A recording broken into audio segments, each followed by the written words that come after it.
नमस्कार। तो union budget 2026 आ चुका है। और देखिए, ये कोई सिर्फ सरकारी दस्तावेज नहीं है। ये तो हमारे आने वाले साल का पूरा वित्तीय रोड मैप है। हमारी बचत, हमारे खर्चे, देश की बड़ी बड़ी योजनाएं, सब कुछ इसी से जुड़ा हुआ है। तो चलिए इसे आसान भाषा में समझने की कोशिश करते हैं और देखते हैं कि इस बजट में हमारे लिए आखिर क्या खास है। तो देखिए, हम इस पूरे बजट को 5 हिस्सों में समझेंगे। सबसे पहले बात होगी हमारी अपनी जेब की, हमारे बटुए की।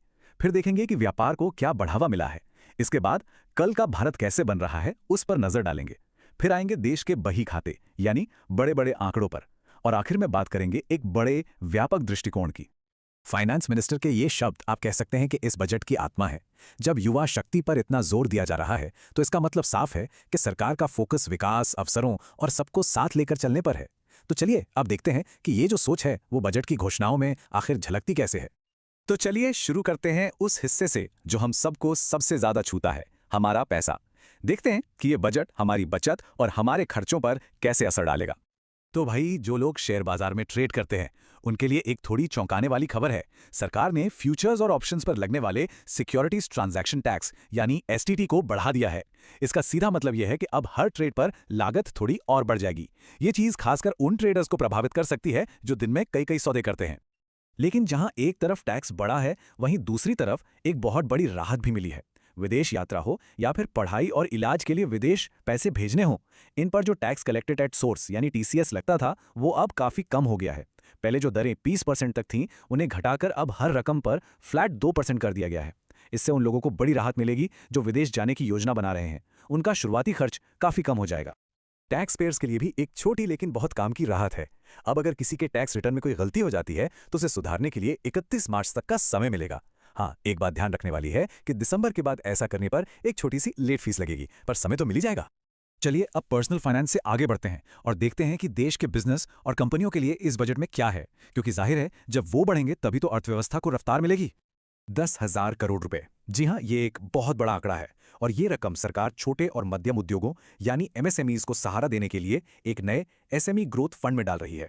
इसका मकसद इन छोटे बिजनेस को भविष्य के जॉब चैंपियंस बनाना, मतलब उन्हें इतना बड़ा बनाना कि वो लाखों नई नौकरियां पैदा कर सकें। अब जीएसटी की बात करें तो देखिए, टैक्स रेट्स में तो कोई बड़ा बदलाव नहीं हुआ है, लेकिन पर्दे के पीछे सिस्टम को बेहतर बनाने के लिए कई छोटे छोटे लेकिन अहम सुधार किए गए हैं।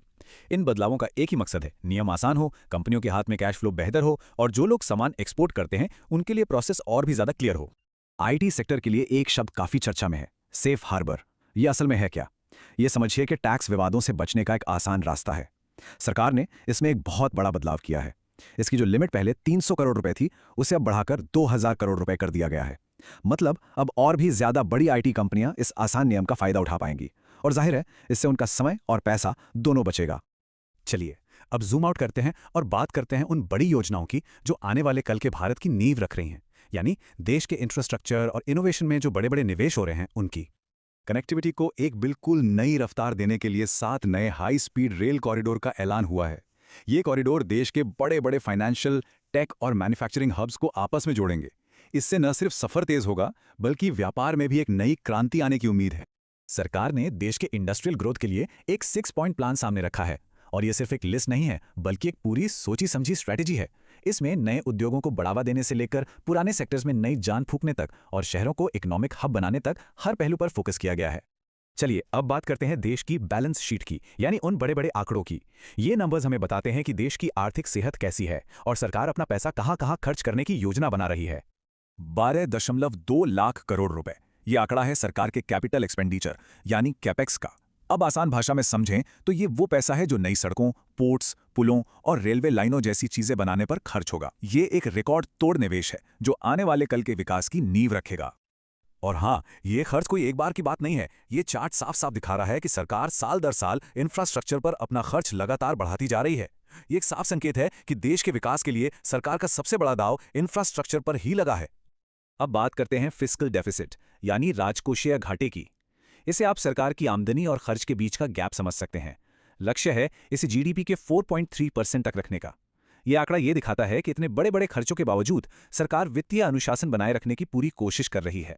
बजट सिर्फ बड़े आंकड़ों और टैक्स तक ही सीमित नहीं होता। चलिए अब कुछ और दिलचस्प घोषणाओं पर नजर डालते हैं जो टूरिज्म और एग्रीकल्चर जैसी जरूरी सेक्टर्स को आगे बढ़ाएंगे। टूरिज्म सेक्टर को एक बड़ा पुश देने की तैयारी है। इस बजट में खास तौर पर इको टूरिज्म और हमारी सांस्कृतिक धरोहरों को बढ़ावा देने पर बहुत जोर है, चाहे वो टर्टल ट्रेल्स हों या बुद्धिस्ट सर्किट।